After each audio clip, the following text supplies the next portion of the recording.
রাজ্যের বর্তমান অবস্থা ভয়াবহ।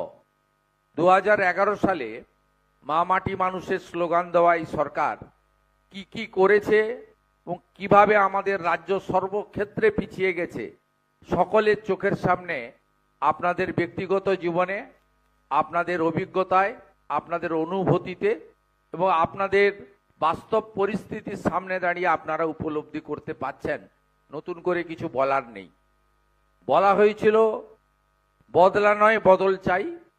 এই রাজ্যকে কিভাবে রক্তাক্ত করা হয়েছে, শুধু রাজনৈতিক সন্ত্রাস নয়, এখানে ধর্মগত সন্ত্রাস থেকে শুরু করে জনবিন্যাস বদলে দেওয়া থেকে শুরু করে সীমাহীন যে তোষণ বা তুষ্টিকরণ, তার এক ঝলক গতকাল আপনারা কলকাতাতে ইফতার পার্টিতে মুখ্যমন্ত্রীকে দেখেছেন।